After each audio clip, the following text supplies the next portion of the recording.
Hey, is everything fine with you? I hope so. I'm in Spain again now. Over there, along the coast, we have the national park La Sierra Helada. And on the opposite side, the civilization, Benidorm City. I'm fine. I just wish I could say the same for our whole planet. But the case is that here on our home Earth, we are far from safe, and that's not fine at all.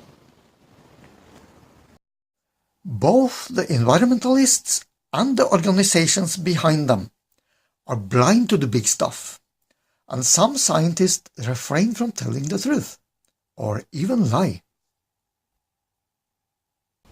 And that's exactly what this video number 5 is about. I'm Einar Larsen, and I have been writing this book, Mr. No Brain, on the environment, for to make people aware of an old and forgotten recipe of how we best protect our planet for all future. It's unacceptable when a popular astronomer, after gaining the trust from the people, mislead them with false claims, lies that removes their attention from the most important in environmental matters. He is a well-known Norwegian person, Knut Jørgen Røed Ødegaard, and one of the scientists in the world who downplays the danger of a powerful cosmic impact on our planet. Threatening near-Earth objects, even unpredicted comets with their long elliptical and highly dangerous orbits. In a talk show on Norwegian TV, he said that no one need to worry about this, because we are now able to protect ourselves. Well, let's take a look at the show. Jeg blir sånn, går det bra med de oppi der? De surrer jo rundt og driver på, for det jeg har sett på sånn film, Armageddon eller noe heter den. Du tenker på å få sånn i ja, huet? Ja, sånn, får vi sånn i huet? Det er det jeg lurer på. Ja. Og når? Ja, vi gjør det. Hele tiden. Før eller senere. Oi. Men, altså hvis du hadde fått denne i hodet, så hadde du ikke merket det. Du kan bare kjenne på den, så skjønner du nok hvorfor. Oi, du? Men, den altså, kjempetung. Ja.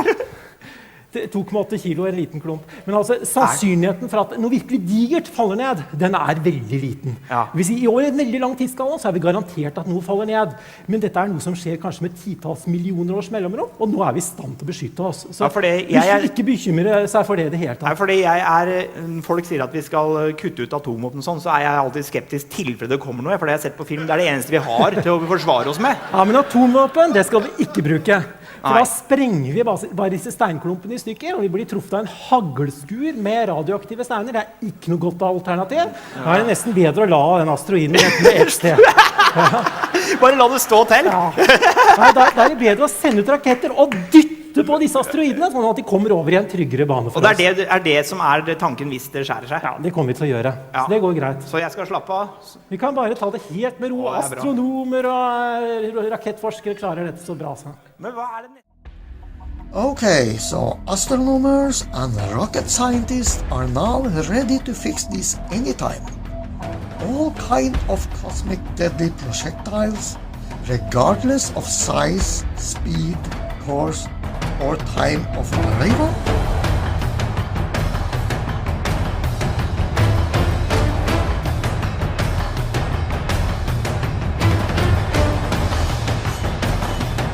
Is Ødegaard one of these magical astronomers who can promise to fix it without any advanced cosmic installations out there that can perform such critical missions?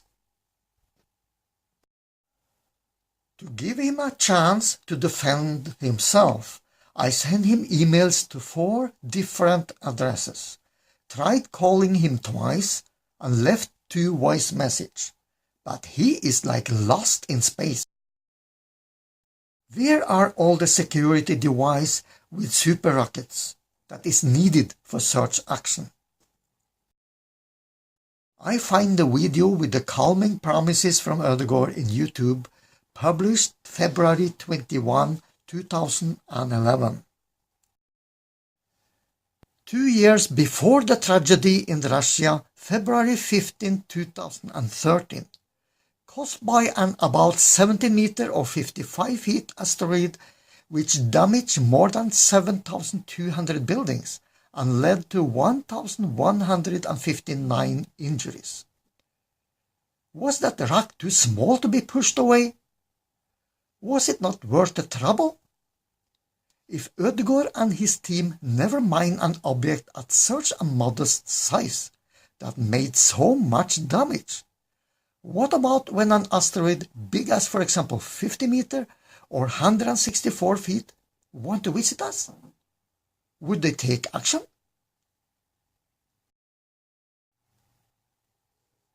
An object of that size will turn a city like, example, Olhau in Portugal into a deep crater at the size of the Arizona crater.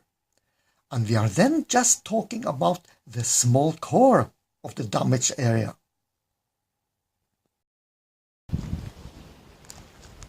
It's not often we get a really big impact that destroys our entire environment around the whole planet. Last time was for about 66 million years ago, when an object 10 to 15 kilometers or 6.2 to 9.3 miles hit the Earth and killed the dinosaurs. But we don't have any safe defense against that kind of monsters, not even today, 8 years after Ødegaard's statement. He was not telling the truth. That very long period of time without such a big impact tell us something very important. As long as we still live without an advanced establishment in space and a safe and good tested protection program for our planet, every day is a gambling with the whole Earth's environment. Sorry to say it, but an uncontrolled countdown is in progress. You might think that we have good control over the near-Earth objects. But it's not that simple. I will now show you an excellent short animation made by Garlick, showing the disaster that ended the dinosaurs' domination on the planet. In my book, I'm referring to different weaknesses in our alleged safety. And the first seconds of this animation demonstrate one of them by showing how unpredictable the environment in space really is. An unknown time ago, out in the asteroid belt, 2 asteroids happened to collide. The encounter forever altered their paths and set the stage to change the course of history on a certain planet. Earth, the late Cretaceous period, 66 million years ago. This is not the planet we know today. The Atlantic is greatly narrower than at present. North America is split in 2.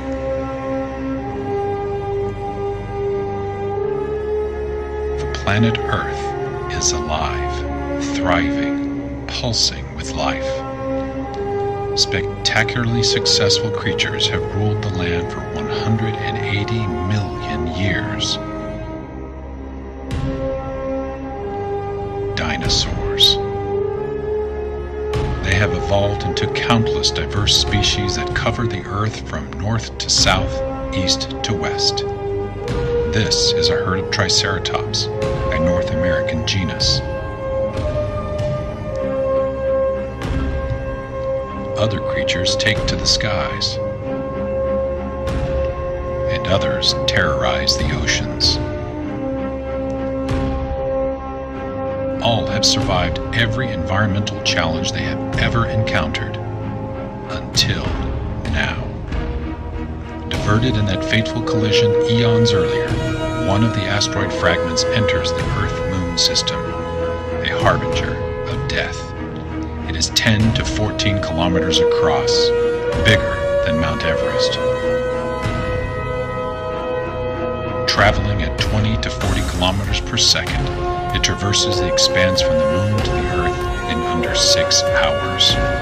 The Apollo missions took 4 days to travel this distance.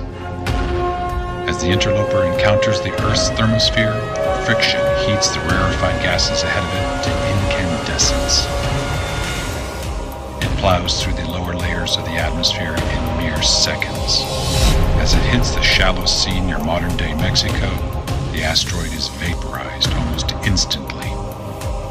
Briefly, it is hotter even than the sun. The impact creates a circular shock wave growing ever wider, melting the ocean bedrock under and around it and blasting it into the upper atmosphere.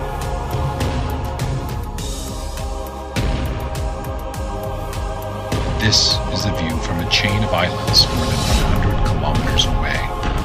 The entire sky becomes a wall of magma approaching rapidly, the sea ahead of it boiling away under the tremendous heat.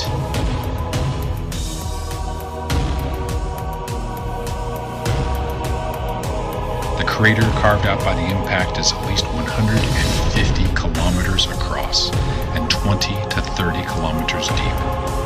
Superheated debris from the impact rains down, creating countless secondary impacts and igniting fires for hundreds of kilometers. All over the globe, earthquakes rumble and ancient volcanoes reawaken, spreading further the terrible destruction.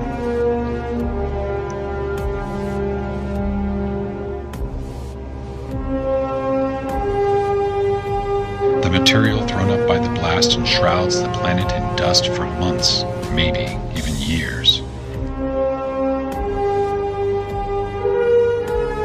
Post-impact, the Earth is unrecognizable.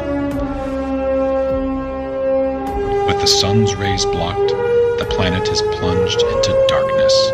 Without photosynthesis, plants die off worldwide. The food chain collapses. In total, some 75% of all plants and animals perish in the disaster.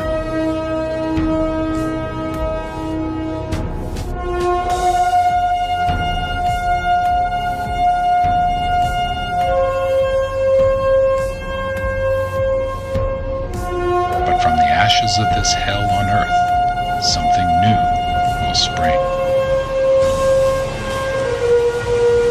Now, the earth to the mammals.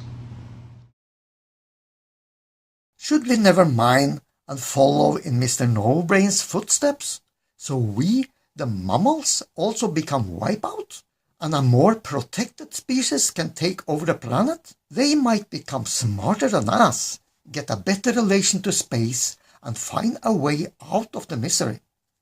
Why am I talking about this? To scare people? No.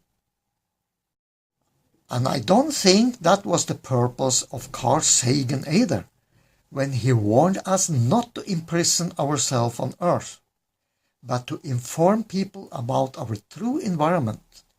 He said that all civilizations become either spacefaring or extinct. There is no doubt that Sagan was right, and there are countless reasons for that. Stephen Hawking warned us too about the same thing, but who was listening? The only thing we have today and in the near future is still these small and comfortable spaceships. They all testify a tragic stagnation short time after the entrance to our promising space age. A new era that could bring a golden age to our environment. Any environmental problems can be solved if we grasp the freedom we gained when the space age began in 1957. And any environmentalists who think that this little blue marble is all we have and represent the entire environment need to think again.